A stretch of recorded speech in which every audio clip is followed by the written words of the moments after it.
Venue Edgbaston বলেই বাড়তি আত্মবিশ্বাস যোগাচ্ছে বললেন শফিউল। চ্যাম্পিয়ন্স ট্রফির সেমিফাইনালে ইতিবাচক ক্রিকেট খেলার প্রত্যয়। কার্ডিফে শ্রীলঙ্কাকে 3 উইকেটে হারিয়ে সেমিফাইনালে পাকিস্তান। বুধবার প্রথম সেমিফাইনালের প্রতিপক্ষ স্বাগতিক ইংল্যান্ড।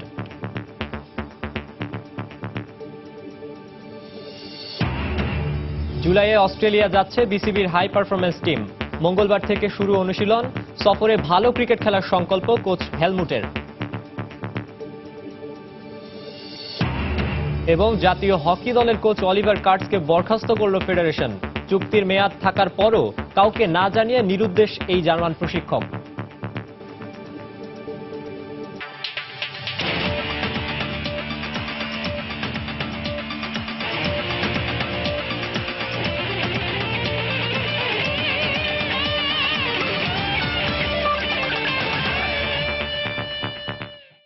বিশ্বের নানা প্রান্তের খেলাধুলার খবর নিয়ে আমাদের নিয়মিত আয়োজন খেলার সময়। আর এই আয়োজনে আপনাদের সঙ্গে আছি আমি মাকসুম আলম খান। দর্শক, চ্যাম্পিয়ন্স ট্রফি নিয়ে আলোচনা করতে আজ আমাদের স্টুডিওতে উপস্থিত আছেন বাংলাদেশ জাতীয় দলের সাবেক ক্রিকেটার মেহরাব হোসেন অপি। অপি ভাই, আপনাকে স্বাগত আমাদের স্টুডিওতে। আপনার সঙ্গে আমরা চ্যাম্পিয়ন্স ট্রফির বিভিন্ন বাংলাদেশের ম্যাচ এবং আজকের যে ম্যাচটি হয়ে গেল সেগুলি নিয়ে আলোচনা করব। তবে তার আগে একটি ছোট্ট রিপোর্ট আছে, সেটি দেখে আসি। চ্যাম্পিয়ন্স ট্রফির খবর জানাবো। দারুণ সম্ভাবনা জাগিয়েও পারল না শ্রীলঙ্কা। খাদের কিনারা থেকে দলকে টেনে তুলে পাকিস্তানকে 3 উইকেটের জয় উপহার দিলেন অধিনায়ক সরফরাজ আহমেদ। আগে ব্যাট করে সব উইকেট হারিয়ে 236 রান করে লঙ্কানরা।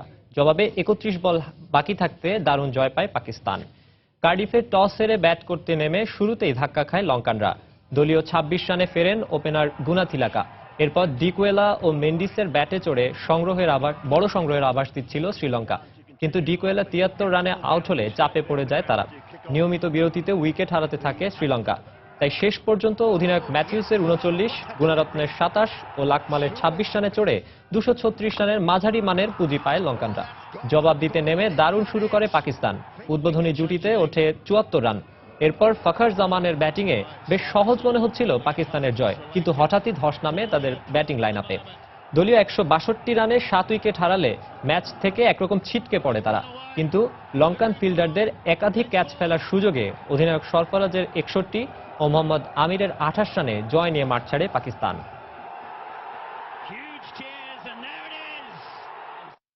দর্শক, আমরা ফিরছি আলোচনায়। অপি ভাই, একটি উত্তেজনাপূর্ণ ম্যাচ দেখা গেল যে পাকিস্তান এবং শ্রীলঙ্কার মধ্যে। আপনার মূল্যায়নটি কেমন দেখলেন ম্যাচটি? খুব প্রতিদ্বন্দ্বিতাপূর্ণ একটা ম্যাচ হয়েছে আমি বলবো। এই ম্যাচটি শুরু হওয়ার আগেই কিন্তু দু দলই কিন্তু যেভাবে এই টুর্নামেন্টে কামব্যাক করেছে অসাধারণ ছিল সেই ম্যাচ দুটি। তো আমার কাছে মনে হয় যে সেদিক থেকে পাকিস্তান একটু এগিয়ে আমি রাখছিলাম এই কারণেই যে পাকিস্তানের বোলিং লাইন আপটা কিন্তু আপনার শ্রীলঙ্কার তুলনায় কিন্তু অনেক বেটার। তো সেদিক থেকে আজকে টসে জয়লাভ করার পর কিন্তু পাকিস্তান ক্যাপ্টেন সরফরাজ কিন্তু বোলিং করার সিদ্ধান্ত নিয়েছেন।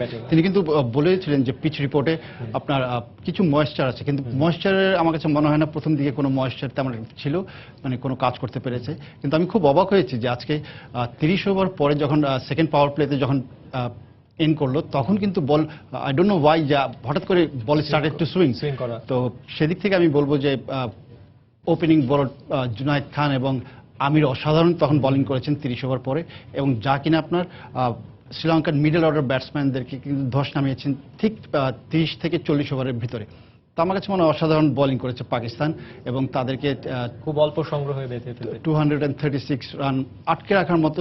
আমার কাছে মনে হয় যে এই টোটালটা খুব ওডিআইয়ের জন্য খুব একটা ছোট একটা টোটাল হয়ে যায়, যা কিনা প্রতিপক্ষকে মানে খুব সহজে জয়লাভ করতে পারে।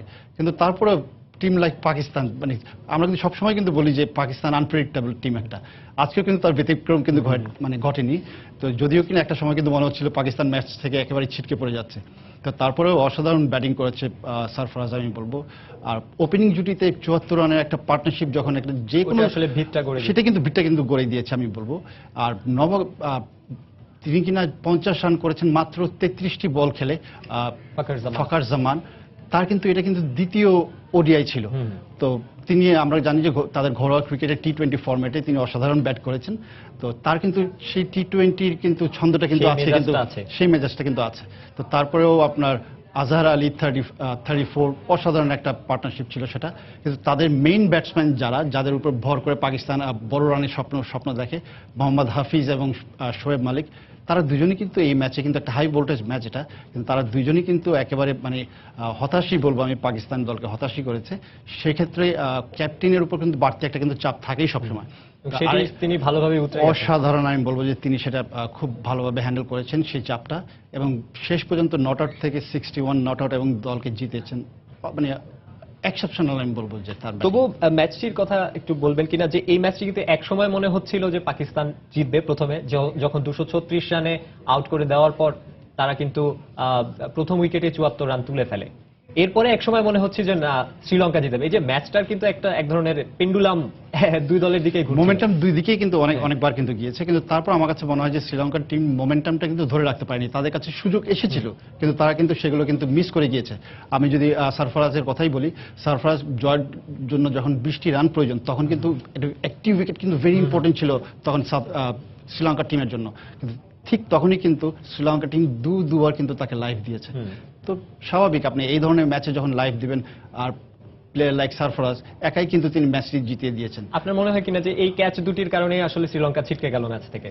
অফকোর্স, কারণ সেই সময় কিন্তু একমাত্র রিকগনাইজ ব্যাটসম্যান কিন্তু সারফরাজই ছিল, তারপরে কিন্তু সবাই কিন্তু পেস বোলাররা একে করে আসতো, কিন্তু সেটা কিন্তু তিনি হতে দেননি। তো আমার কাছে মনে হয় যে এই ধরনের ম্যাচ যদি আপনি লো স্কোরিং ম্যাচ যদি আপনি জিততে চান, অবশ্যই এই হাফ চান্সগুলোকে কিন্তু ফুল চান্সে পরিণত করতে হবে, যেটা কিনা পারেনি শ্রীলঙ্কার দল। কিন্তু আজকের ম্যাচে আমি সত্যি দু দলের ফিল্ডিং নিয়ে আমি খুবই হতাশ। আমার কাছে মনে হয় যে ইন্টারন্যাশনাল লেভেলে এই ধরনের টিমগুলোর থেকে আমরা এরকম মানে ফিল্ডিং আশা মানে সচরাচর আমরা করি না, কিন্তু তারপর আমার কাছে মনে হয় যে দু দলের ফিল্ডিং তাদের মার্ক অনুযায়ী আপ টু দ্য মার্ক। আন্তর্জাতিক ক্রিকেটের হিসেবে দু দলের সাম্প্রতিক পারফরমেন্সের বিবেচনায় আসলে দু দলকে কেউই কখনো এই টুর্নামেন্টে শিরোপার দাবিদার বা ফেভারিট হিসেবে নেয়নি।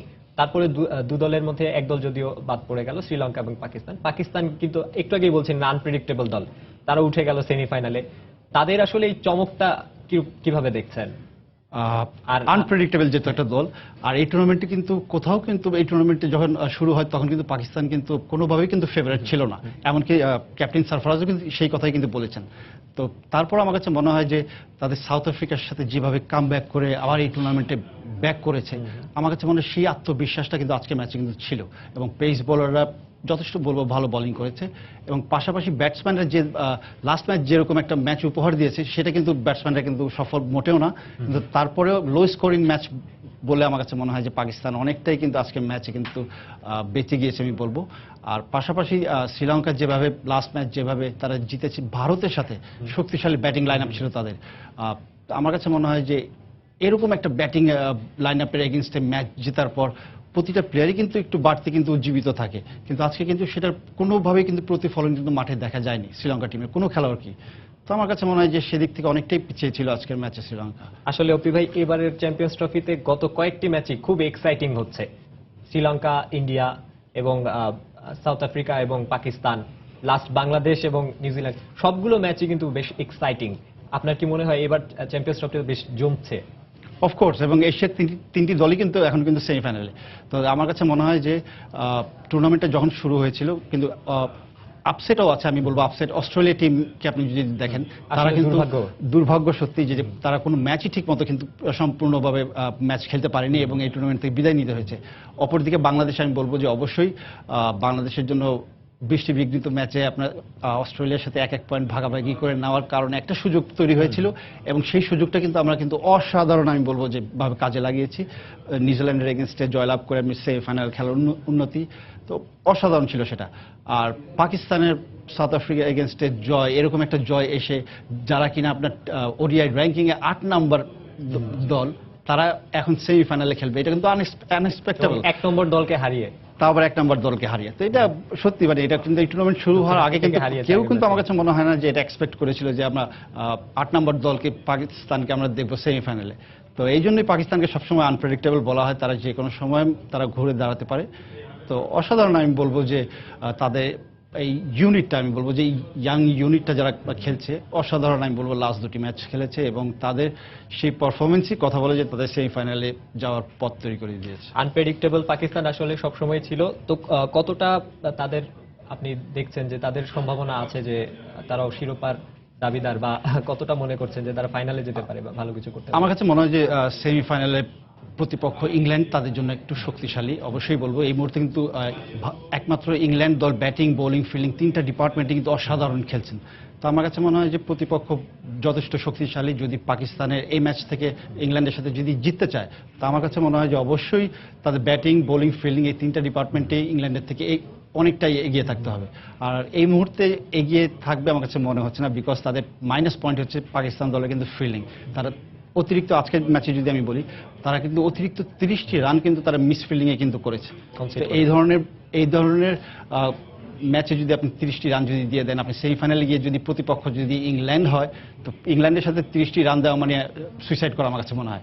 তো সেদিক থেকে অবশ্যই পাকিস্তানকে সেটা মাথায় রাখতে হবে। ফিল্ডিংয়ে যেটাই আসুক, মানে হাফ চান্সগুলোকে ফুল চান্স করে নেওয়া, তারা যদি এই জিনিসটা গ্র্যাব করতে পারে, হয়তো বা কিছু একটা রেজাল্ট উলট পালট হতে পারে। কিন্তু তারপর আমার মতামত, শক্তিশালী দল হিসেবে ইংল্যান্ডের সম্ভাবনাই বেশি ফাইনালে যাওয়া। দুইটি বিষয়ে আসবো। আপনি একটি বললেন যে বাংলাদেশ বেশ ভাগ্যের সহায়তা পেয়েছে, অবশ্যই।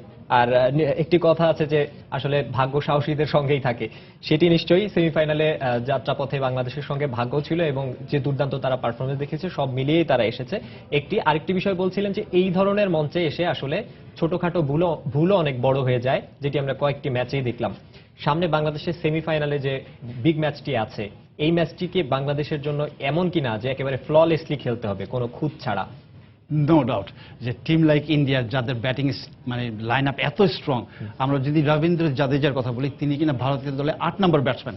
তো তাতেই অনুমান করা কিন্তু যায় যে ভারতের ব্যাটিং মানে কতটুকু স্ট্রং। তো আর আমার কাছে মনে হয় যে বাংলাদেশ দল যদি এই ম্যাচে যদি আমরা জয়লাভ করতে চাই, অবশ্যই আমাদের যদি প্রথম ব্যাটিং করতেও হয়, আমাদের 300 ঊর্ধ্ব রান করতেই হবে। আর বোলিং ডিপার্টমেন্ট আমার কাছে মনে হয় যে অনেক বেশি আরো বেশি দায়িত্ব নিতে হবে। কারণ ব্যাটিং টিম ইন্ডিয়া সবসময় চাইবে টসে জয়লাভ করার পর তারা সেকেন্ডে ব্যাট করতে। তারা কিন্তু চেস করতে পছন্দ করে। এই টুর্নামেন্টে যদি কথাই বলি, এই টুর্নামেন্টে কিন্তু ভারতীয় দল একটি মাত্র ম্যাচে তারা কিনা প্রথমে ব্যাট করেছে, তাও শ্রীলঙ্কার এগেইনস্টে, এবং সেই ম্যাচ কিন্তু তারা হেরেছে। তারা কিন্তু সবসময় চায় যে তারা সেকেন্ড হাফে ব্যাট করবে, বিকজ তাদের স্ট্রং ব্যাটিং লাইন আপের জন্য। তো আমার কাছে মনে হয় অবশ্যই বাংলাদেশ যদি এই কথা মানে এই সমস্ত জিনিস মাথায় রাখে, এবং ভারতীয় দল কিন্তু লাস্ট 3 বছর আমার কাছে মনে হয় যে বাংলাদেশ দলকে অনেক সমীহ করে মাঠে খেলতে নামে। তো সেদিক থেকে আমার কাছে মনে হয় বাংলাদেশের আমাদের কিন্তু হারানোর কোনো কিছু নেই, বরঞ্চ প্রেশার কিন্তু এখন ইন্ডিয়ার উপর। বিকজ ইন্ডিয়া কিন্তু এই টুর্নামেন্ট শুরু হওয়ার আগে কখনোই এক্সপেক্ট করেনি যে বাংলাদেশের মতো প্রতিপক্ষ আমরা সেমিফাইনালে মিট করব, কখনো এক্সপেক্ট করেনি। তো আমার কাছে মনে হচ্ছে যে তাদের এই আনএক্সপেক্টেড একটা ব্যাপার যেহেতু এসে পড়েছে, তো হয়তো বা কিছু একটা হতে পারে। Cricket is such a uncertain game, you never know যে কখন কি হয়। তারপর আমার বিশ্বাস যদি বাংলাদেশ, আমরা ইংল্যান্ডের সাথে যেরকম ব্যাট করেছি, নিউজিল্যান্ডের সাথে যেরকম ব্যাট করেছি, এরকম ব্যাটিং ধারাবাহিকতাটা যদি থাকে, অবশ্যই আমরা ম্যাচে জিততে পারবো। অপি ভাই, আপনার কাছে ফিরবো, তবে আরো একটি রিপোর্ট আছে, সেটি দেখে আসবো। চ্যাম্পিয়ন্স ট্রফির আরো খবর জানাবো। সেমিফাইনালে ভারতের বিপক্ষে মাঠে নামার আগে বাড়তি আত্মবিশ্বাস যোগাচ্ছে এজবাস্টনের ভেন্যু। পাকিস্তানের বিপক্ষে প্রস্তুতি ম্যাচে এখানেই 341 রানের পাহাড় গড়েছিল বাংলাদেশ। তাই এখানকার উইকেট সম্পর্কে ভালো ধারণা থাকায় খুব একটা অসুবিধায় পড়তে হবে না বলে মনে করেন টাইগার পেসার শফিউল ইসলাম। বার্মিংহাম থেকে সুমন সরকারের ক্যামেরায় সাজিদ মুস্তাহিদের report. ICC champions trophy semifinal খেলতে বাংলাদেশ ক্রিকেট দল কার্ডিফ থেকে পৌঁছে গেছে বার্মিংহামে। নিজেদের ক্রিকেট ইতিহাসে সবচেয়ে গুরুত্বপূর্ণ এই ম্যাচটির আগে বাংলাদেশ দল নিতে যাচ্ছে না কোনো চাপ। তাদের মন্ত্র একটাই, সেমিফাইনালটা উপভোগ করার। বার্মিংহামে বাংলাদেশের আশাটা এই প্রথম না। চ্যাম্পিয়ন্স ট্রফি মিশন ইংল্যান্ডের এই শহর থেকে শুরু করেছিল মাশরাফির দল। প্রস্তুতি ম্যাচে সেবার প্রতিপক্ষ ছিল পাকিস্তান, আর স্বপ্নিল ফাইনালে যেতে টাইগাররা খেলবে ভারতের বিপক্ষে। এই ম্যাচটিকে বাংলাদেশ দল কতটা গুরুত্ব সহকারে দেখছে তা বোঝা যায় বার্মিংহামে পৌঁছার পরদিনই দুভাগে বাংলাদেশ দলের অনুশীলন করা থেকেই। যদিও তা সীমাবদ্ধ ছিল শুধু জিমেই। ম্যাচ ভেন্যু এজবাস্টনে পেসাররা গা গরম করেছেন আর ব্যাটসম্যানরা হোটেলে। যদিও সেমিফাইনালে জায়গা করে নেওয়ার রেশটা যেন এখনো রয়েই গেছে পুরো দলে। যেহেতু ভালো করতেছে, ভালো সবার প্রত্যাশা যে ভালো কিছু করা, তো যদি সেমিফাইনালে ভালো কিছু করে ফাইনাল খেলতে পারি আরো ভালো লাগবে। টুর্নামেন্ট শুরুর আগে ভারতের বিপক্ষেও বাংলাদেশ দল ওভালে একটি প্রস্তুতি ম্যাচ খেলেছিল, যেখানে ব্যাটসম্যানদের ব্যর্থতায় লজ্জায় ডুবতে হয়েছিল। তবে এরপর দুর্দান্তভাবে ঘুরে দাঁড়িয়ে টাইগাররা এখন সেমিফাইনালে। ঝুলিতে আছে নিউজিল্যান্ডকে হারানোর সুখস্মৃতিও। তাই তো স্বপ্নটা সীমাহীন। সুন্দর একটা পজিশন আসছে, ফাইনাল খেলতে পারলে আরো মানে আরো ভালো লাগবে।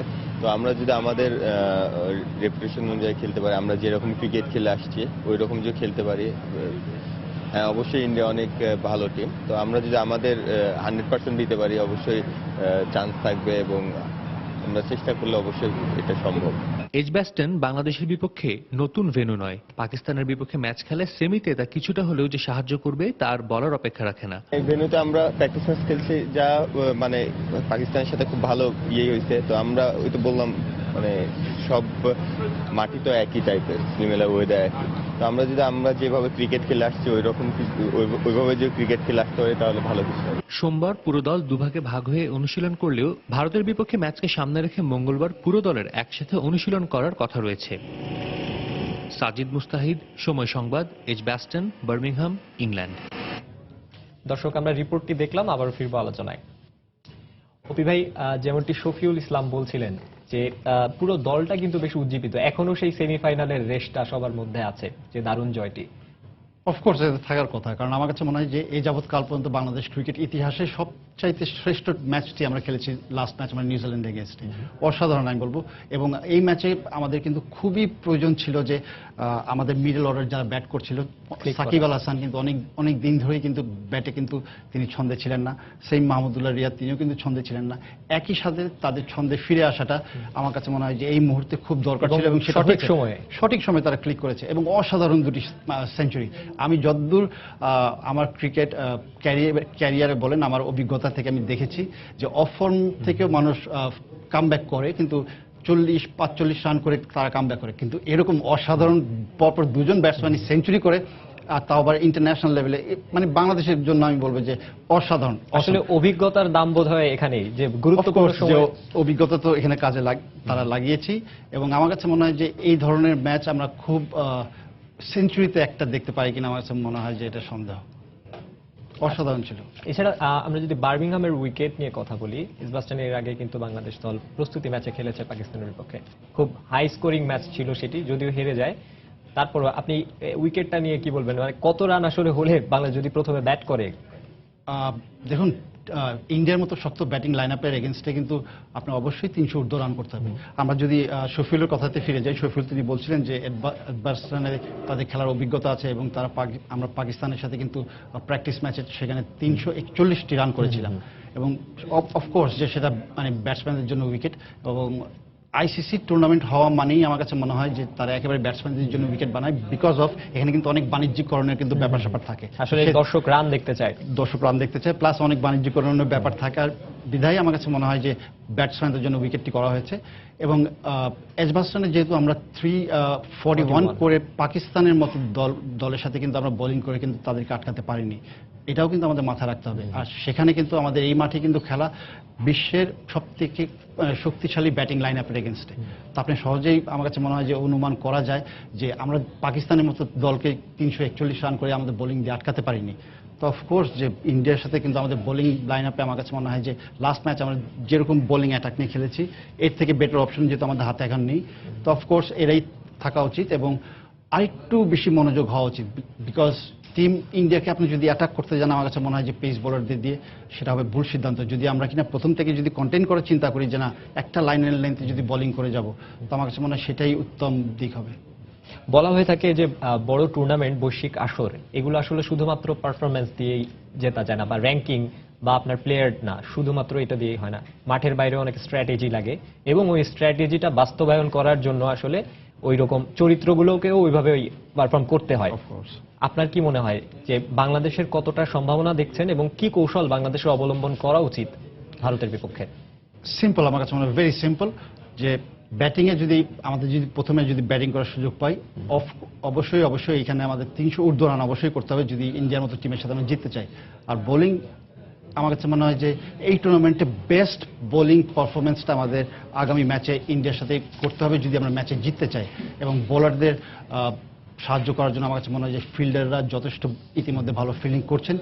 আরেকটু যদি আমরা ফিল্ডিং এ যদি এফোর্ট দিয়ে যদি হয়তো আরো 15টা রান যদি আমরা কম করে সেভ করে দিতে পারি, আমার কাছে মনে হয় যে সেটা বাংলাদেশ দলের জন্য ভালো। আর আমি এত শতভাগ নিশ্চিত যে আমাদের বাংলাদেশের 11 জন খেলোয়াড় যারাই মাঠে খেলবেন ভারতের বিপক্ষে সেমিফাইনাল ম্যাচে, তারা তাদের সর্বস্ব তারা ঢেলে দিবেন, এটা আমি বিশ্বাস করি। তারপরেও আমাদের চাহিদা কিন্তু অনেক, আমরা যেহেতু আবেগপ্রবণ একটা জাতি, তারপরেও আমি আশা করি যে বাংলাদেশ ম্যাচ এখান থেকে ঘুরে দাঁড়াবে, জিততে পারে। নিশ্চয়ই অপি ভাই, আমরা সবাই সেই প্রত্যাশা করি, যে দারুণ একটি ম্যাচ হবে এবং বাংলাদেশ আসলে আবারও গত ম্যাচে যেভাবে পারফর্ম করেছে সেভাবে কিছু একটা। আপনাকে আমাদের স্টুডিওতে আসার জন্য অনেক ধন্যবাদ অপি ভাই। ধন্যবাদ আপনাকে। আগামী 15 জুন এজবাস্টনে দ্বিতীয় সেমিফাইনালে বাংলাদেশের মুখোমুখি হবে ভারত। এবারের আসরে দুর্দান্ত পারফর্ম করায় বাংলাদেশকে বেশ গুরুত্বের সঙ্গে দেখছে র্যাঙ্কিংয়ে 3 নম্বরে থাকা কোহলিরা। নিউজিল্যান্ডের বিপক্ষে টাইগারদের ম্যাচটি হোটেলে বসে দেখেছেন অশ্বিন। সেমিফাইনাল নিশ্চিত হওয়ার পর ভারতীয় গণমাধ্যমে টাইগারদের প্রশংসা করেছেন এই অলরাউন্ডার। এ সময় তিনি বলেন, বেশ কয়েক বছর ধরে বাংলাদেশ ভালো খেলছে, ওদের হালকাভাবে নেয়ার কোনো সুযোগ নেই। আসরের আগেই বাংলাদেশের সেমিফাইনালে ওঠার ব্যাপারে আত্মবিশ্বাসী ছিলেন তিনি। প্রতিপক্ষ হিসেবে টাইগারদের বেশ শক্তিশালী মানছে ভারত।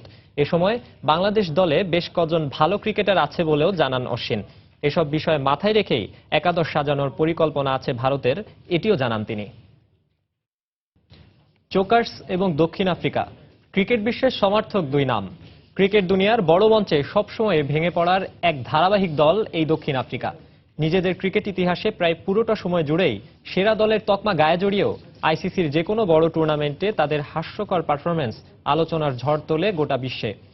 দর্শক, দক্ষিণ আফ্রিকার চোকার্স ট্র্যাজেডি নিয়েই সাজানো হয়েছে আমাদের এবারের প্রতিবেদনটি। চীনের দুঃখ বলা হয় হোয়াংহো নদীকে, সেক্ষেত্রে ক্রিকেটের দুঃখ হিসাবে দক্ষিণ আফ্রিকাকে বিবেচনা করা যেতেই পারে, যেটার কারণও বেশ শক্তিশালী। 1992 বিশ্বকাপের কথাই ধরা যাক। সেমিফাইনালে শেষ 13 বলে জয়ের জন্য প্রোটিয়াদের প্রয়োজন ছিল 22 রানের, কিন্তু বৃষ্টির বাগড়ায় ডিএল মেথডে সেই টার্গেট রূপান্তরিত হয় 1 বলে 22 রানে। বলকে মহাশূন্যে পাঠালেও হয়তো সেটি সম্ভব ছিল না। সঙ্গে সম্ভব ছিল না ওই অবাস্তব প্রয়োজন মিটিয়ে ইংল্যান্ডকে হারিয়ে প্রোটিয়াদের ফাইনালে যাওয়া। 1996 বিশ্বকাপের কোয়ার্টার ফাইনাল, যেখানে প্রতিপক্ষ ওয়েস্ট ইন্ডিজ। প্রোটিয়াদের জয়ের জন্য টার্গেট 265 রানের, যেখানে এক পর্যায়ে তাদের স্কোর দাঁড়ায় 3 উইকেটে 186। জয় তখন অবশ্যম্ভাবী, কিন্তু শেষ 7 উইকেট মাত্র 59 রানে হারিয়ে এক অসম্ভব হারকেই যেন সম্ভব করে প্রোটিয়ারা। 1999 বিশ্বকাপে অস্ট্রেলিয়ার বিপক্ষে সেমিফাইনাল তো শুধু প্রোটিয়াদের জন্যই নয়, বিশ্ব ক্রিকেটেরও এক ট্র্যাজেডি হিসাবে পরিচিত। 214 রানের টার্গেটে ব্যাট করতে নেমে শেষ ওভারে দক্ষিণ আফ্রিকার প্রয়োজন ছিল 9 রানের, হাতে ছিল 1 উইকেট। ক্লুজনারের পরপর 2টি চারে সেই জয় একেবারেই নিশ্চিত ছিল, কিন্তু কাঙ্ক্ষিত পরের একটি রান নিতে গিয়েই ডোনাল্ডের সঙ্গে ভুল বোঝাবুঝিতে ক্লুজনারও রান আউটের ফাঁদে পড়লে শেষ হয় প্রোটিয়াদের বিশ্বকাপ মিশন। 2003 বিশ্বকাপেও গ্রুপ পর্বের ম্যাচে শ্রীলঙ্কার বিপক্ষে সেই একই ট্র্যাজেডি। আবারও তাদের কপাল পড়ে বৃষ্টিতে খেলা বন্ধের আগের বলটিতে কোনো রান না নিয়ে ছেড়ে দিয়েছিলেন প্রোটিয়া ব্যাটসম্যান মার্ক বাউচার। পরে বৃষ্টির কারণে খেলা শুরু না হলে ডিএল মেথডে মাত্র 1 রানে হেরে সেই আফসোসের আগুনে পড়ে দক্ষিণ আফ্রিকানরা। 2007 সেমিফাইনালে পুরনো শত্রু অস্ট্রেলিয়ার বিপক্ষে সেই একই দক্ষিণ আফ্রিকা। গুরুত্বপূর্ণ ম্যাচটিতে মাত্র 149 রানেই গুটিয়ে গিয়ে নিজেদের হারের পাশাপাশি চোকিংটাও আরেকবার দেখিয়ে দেন প্রোটিয়ারা। 2011 বিশ্বকাপের কোয়ার্টার ফাইনালে প্রতিপক্ষ ছিল নিউজিল্যান্ড। 222 রান তাড়া করতে নেমে 2 উইকেটে তাদের রান ছিল এক পর্যায়ে 108। জয় তখন দক্ষিণ আফ্রিকার হাতের মুঠোয়। সেখান থেকেই পরের 64 রান করতেই শেষ 8 উইকেট হারিয়ে ম্যাচ হেরে বসে দক্ষিণ আফ্রিকানরা। আর 2015 বিশ্বকাপে সেমিতেও সেই একই প্রতিপক্ষের বিপক্ষে শোকাবহ ট্র্যাজেডির পুনরাবৃত্তি তাদের। ডিএল মেথডে কিউইদের 43 ওভারে 298 রানের টার্গেট দিয়েছিল দক্ষিণ আফ্রিকা। শেষ 2 বলে কিউইদের দরকার ছিল 6 রানের, যেখানে ডেল স্টেইনের বলে 6 হাঁকিয়ে প্রোটিয়াদের অশ্রুসিক্ত বিদায় উপহার দেন black cap batsman Grant Elliott. আর এবারের চ্যাম্পিয়ন্স ট্রফির গ্রুপ পর্বে গুরুত্বপূর্ণ ম্যাচে ভারতের বিপক্ষে 8 উইকেটের বড় ব্যবধানে হার আরও একবার প্রমাণ করল হ্যান্সি ক্রোনিয়ে, শোন পলক, গ্রায়াম স্মিথ যুগ পার করলেও ডিভিলিয়ার্স, ডুপ্লেসি আমলারা এখনো চোকার্স তকমাটা ঝেড়ে ফেলতে পারেননি। সজল মিত্র, রিচার্ড, সময় সংবাদ। 4টি ওয়ানডে ও 2টি দুদিনের ম্যাচ খেলতে আগামী জুলাইয়ে অস্ট্রেলিয়া যাচ্ছে বিসিবির হাই পারফরম্যান্স দল। আসন্ন এই সফরকে সামনে রেখে ক্যাম্পে ডাক পাওয়া ক্রিকেটারদের নিয়ে মঙ্গলবার থেকে অনুশীলন শুরু করবেন বিদেশি কোচ সাইমন হেলমট। এদিকে এই প্রোগ্রামটি নিয়মিত চালানোর পাশাপাশি দেশের বাইরে বিভিন্ন কন্ডিশনেও ক্যাম্প করার চিন্তা করছেন বলে জানান বিসিবির পরিচালক মাহবুবুল আলম। নাসির হোসেন, এনামুল, বিজয়, শাহরিয়ার, নাফিস কিংবা আলামিন হোসেনদের জায়গা হচ্ছে না জাতীয় দলে, কিন্তু ঘরোয়া লিগগুলোতে নিয়মিত প্রমাণ দিয়ে যাচ্ছেন তারা। দীর্ঘদিন থেকে জাতীয় দলের বাইরে এমন পারফর্মারদের দাবি ছিল এ দল বা একটি হাই পারফরম্যান্স টিম গঠনের। জাতীয় দলের পাইপলাইন সমৃদ্ধ করতে গড়া হয়েছে এইচপি। এর আগে হাই পারফরম্যান্স টিম গঠন করেও বিসিবি নিয়মিত রাখতে পারেনি সেই প্রোগ্রাম। তবে এবার ধারাবাহিকতা ধরে রাখার পাশাপাশি ক্যাম্পে যুক্ত করা হবে বিভিন্ন টেকনিক্যাল কোচদের, এমনটাই জানালেন হাই পারফরম্যান্স প্রোগ্রামের চেয়ারম্যান। আমরা ডিফারেন্ট এনভায়রনমেন্টে তাদেরকে ট্রেনিং করাবো, এটা একটা পূর্ণাঙ্গ প্রোগ্রামে পরিণত হবে এখন থেকেই। এই প্রোগ্রামটা ইন্টেন্সিটি থাকবে এই সামার সিজনে 3 থেকে 4 মাস। তার বাইরে সারা বছর আমরা বিভিন্ন স্কিল ডেভেলপমেন্ট প্রোগ্রাম করব। 2019 বিশ্বকাপ অনুষ্ঠিত হবে ইংল্যান্ডে। বিশ্বকাপের বিষয়টি চিন্তা করে এবার হাই পারফরম্যান্সের প্রোগ্রাম রাখা হয়েছে দেশের বাইরেও। এবছর অস্ট্রেলিয়া এবং ইউকেতে যাব। আপনারা জানেন যে 2019-এ বিশ্বকাপ রয়েছে, সেটাকে সামনে রেখে আমরা যেসব প্লেয়ারগুলো ভবিষ্যতে বাংলাদেশ দলে আসতে পারে তাদেরকে ওই ধরনের এনভায়রনমেন্টে খেলার উপযোগী করে তোলার জন্যই আমরা এই ধরনের ট্রেনিং প্রোগ্রাম করেছি। 4টি ওয়ানডে ও 2টি 2 দিনের ম্যাচ খেলতে আগামী জুলাইয়ে অস্ট্রেলিয়া যাবে বিসিবির হাই পারফরম্যান্স টিম। আসন্ন এই সফরকে সামনে রেখে ক্যাম্পে ডাক পাওয়া ক্রিকেটারদের নিয়ে মঙ্গলবার থেকে অনুশীলন শুরু করবেন হাই পারফরম্যান্সের প্রধান কোচ সাইমন হেলমট। এই অজি কোচের লক্ষ্য ইতিবাচক ফলাফলের। Bangladesh cricket is strong. Champions trophy সহ সম্প্রতি বিভিন্ন সিরিজে বাংলাদেশ দারুণ পারফরম্যান্স করেছে। আমি ভবিষ্যৎ দলের জন্য কিছু ভালো ক্রিকেটার তৈরি করতে চাই, তাই বয়সভিত্তিক দলগুলোকে গুরুত্ব দিয়ে কাজ করব। তবে এখন আমি অস্ট্রেলিয়া সফর নিয়ে চিন্তা করছি। 13 জুন থেকে শুরু হওয়া ক্যাম্প চলবে 24 জুন পর্যন্ত। ঈদের ছুটির পর 28 তারিখ থেকে 30 তারিখ পর্যন্ত ক্যাম্প করে 2 জুলাই অস্ট্রেলিয়ার উদ্দেশ্যে দেশ ছাড়বে high performance team. Tareq Hasan Shimul, Somoy Sangbad, Dhaka. অনিশ্চয়তা কাটছে না অনূর্ধ্ব 19 দলের ত্রিদেশীয় সিরিজ নিয়ে।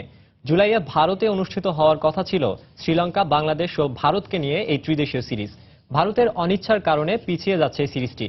নিউজিল্যান্ডে অনুষ্ঠিত হতে যাওয়া বিশ্বকাপকে সামনে রেখে দীর্ঘদিন থেকে ক্যাম্প করে আসছিল অনূর্ধ্ব 19 দল। মে মাস থেকে শুরু হওয়া ক্যাম্পটি চলার কথা ছিল 24শে জুন পর্যন্ত, কিন্তু ত্রিদেশীয় সিরিজের তারিখ নির্ধারিত না হওয়ায় মাঝপথে বন্ধ হয়ে গেল ক্যাম্প। তবে ভারতে খেলার সুযোগ না হলেও অন্যান্য দেশের সঙ্গে সিরিজ আয়োজনের কথা চিন্তা করছে বিসিবি, এমনটাই জানিয়েছেন কোচ আব্দুল করিম জুয়েল। এখনো ফিক্সড হয় নাই, তো কথাবার্তা চলছে। মেবি যদি না হয় তাহলে আমাদের সেকেন্ড অপশনে যেতে হবে, অথবা অন্য কোনো সিরিজ যদি অ্যারেঞ্জ করা যায়, শ্রীলঙ্কা অথবা আফগানিস্তান বাংলাদেশ টাই নেশন, এটাও হতে পারে। এখন ওয়েদারটা একটু খারাপের দিকে, আমাদের ম্যাচগুলো করা যাচ্ছে না। আজকেও আমাদের ম্যাচটা পোস্টপোন হয়েছে আর কি।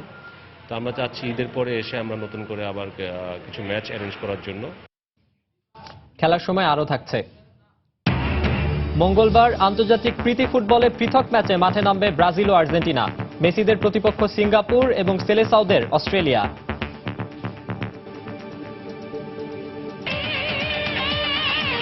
দেশের হকি প্রসঙ্গ। জাতীয় হকি দলের কোচকে বরখাস্ত করেছে বাংলাদেশ হকি ফেডারেশন। এবারের এশিয়া কাপ হকি পর্যন্ত ফেডারেশনের সঙ্গে তারা চুক্তির মেয়াদ থাকলেও কাউকে কোনো কিছু না জানিয়ে হঠাৎ নিরুদ্দেশ হয়ে যাওয়াতেই এমন সিদ্ধান্ত নেওয়া হয়েছে বলে জানিয়েছে কর্তৃপক্ষ। গেল বছর AHF কাপ হকির আগে জার্মান কোচ অলিভার কার্টসের সঙ্গে কোচ হিসেবে খণ্ডকালীন চুক্তি করেছিল বাংলাদেশ হকি ফেডারেশন। পরে ওয়ার্ল্ড হকি লিগ রাউন্ড 2 এর পর আবারও এশিয়া কাপ পর্যন্ত তাদের সঙ্গে চুক্তির মেয়াদ বাড়ানো হয়, কিন্তু জাতীয় দলের ক্যাম্প না চলায় এবং কাউকে কিছু না জানিয়ে কোচ চলে যাওয়ায় তাকে বরখাস্ত করা হয়েছে বলে জানিয়েছে ফেডারেশন। এর ফলে নতুন স্থায়ী কোচ নিয়োগ দেওয়ার আগ পর্যন্ত দেশীয় কোচদের অধীনেই অনুশীলন করবে এশিয়া কাপের জন্য বাংলাদেশ দলের ক্যাম্পে ডাক পাওয়া হকি খেলোয়াড়রা। আবারও ক্রিকেটের খবর। আগামী 21শে জুন দক্ষিণ আফ্রিকার বিপক্ষে 3 ম্যাচের টি20 সিরিজ খেলবে ইংল্যান্ড। এ ম্যাচের জন্য 16 সদস্যের দল ঘোষণা করেছে ইংলিশ ক্রিকেট বোর্ড। চ্যাম্পিয়ন্স ট্রফির টানা খেলার কারণে দলের বেশিরভাগ ক্রিকেটারই ক্লান্ত থাকবেন। এজন্য তারকা ক্রিকেটারদের বিশ্রামে রেখে দক্ষিণ আফ্রিকার বিপক্ষে টি20 সিরিজের জন্য দলে নতুনদের প্রাধান্য দেওয়া হয়েছে বেশি। দলে 5 জন ক্রিকেটার নেওয়া হয়েছে যাদের এখন পর্যন্ত অভিষেক হয়নি টি20 দলে। নতুনদের মধ্যে আছেন লিভিংস্টন, ক্যারনে, মালান, টম কারান ও ক্রেইগ ওভারটন। বিশ্রামে থাকবেন Joe Root, Moeen Ali, Ben Stokes, Adil Rashid ও জেক বল। এছাড়া দলে আছেন Morgan, Bairstow, Billings, Dawson, Hales, Chris Jordan, Jos Buttler, Jason Roy ও মার্কুড। চ্যাম্পিয়ন্স ট্রফি নয়, আপাতত ওয়েস্ট ইন্ডিজের বিপক্ষে আসন্ন সিরিজ পর্যন্তই ভারতের কোচ থাকতে পারেন অনিল কুম্বলে। গাঙ্গুলি, সচিন ও লক্ষণের উপদেষ্টা পর্ষদ যদি এই সিরিজের আগে নতুন কোচের নাম দিতে না পারে তবেই কুম্বলের চুক্তি বাড়াবে বিসিসিআই। বোর্ডের প্রশাসনিক কমিটি সিও এর সভায় এই সিদ্ধান্তটি নেওয়া হয়েছে। বিসিসিআই সচিব অমিতাভ চৌধুরী ও প্রধান নির্বাহী রাহুল জৌহরির সঙ্গে আলোচনা সাপেক্ষে এই সিদ্ধান্তে পৌঁছেছে তারা। সিও এর চেয়ারম্যান বিনোদ রায় জানান, নতুন কোচ নিয়োগে যেহেতু চূড়ান্ত কোনো সিদ্ধান্ত নেওয়া এখনই সম্ভব হচ্ছে না, তাই অনিল কুম্বলেকে আমরা অনুরোধ করব ক্যারিবীয়দের বিপক্ষে সিরিজটি পর্যন্ত তিনি দায়িত্বে থাকুন। ওয়েস্ট ইন্ডিজ সফরে প্রথম ম্যাচটি হবে 23শে জুন। 2016 সালের জুনে 1 বছরের জন্য টিম ইন্ডিয়ার কোচ হিসেবে নিয়োগ দেওয়া হয় অনিল কুম্বলেকে। খেলার সময় শীর্ষ সংবাদগুলো জানিয়ে দিচ্ছে আরেকবার। ভেন্যু এজবাস্টন বলেই বাড়তি আত্মবিশ্বাস যোগাচ্ছে, বললেন শফিউল। চ্যাম্পিয়ন্স ট্রফির সেমিফাইনালে ইতিবাচক ক্রিকেট খেলার প্রত্যয়। কার্ডিফে শ্রীলঙ্কাকে 3 উইকেটে হারিয়ে সেমিফাইনালে পাকিস্তান। বুধবার প্রথম সেমিফাইনালে তাদের প্রতিপক্ষ স্বাগতিক ইংল্যান্ড।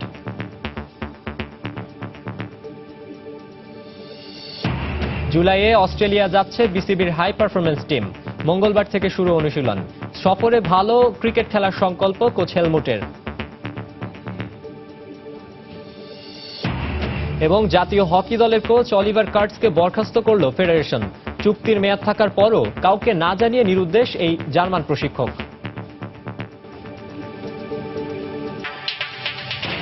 দর্শক, এই ছিল খেলার সময়ের এখনকার আয়োজন। যে কোনো খবর পেতে ভিজিট করুন সময়নিউজ.tv।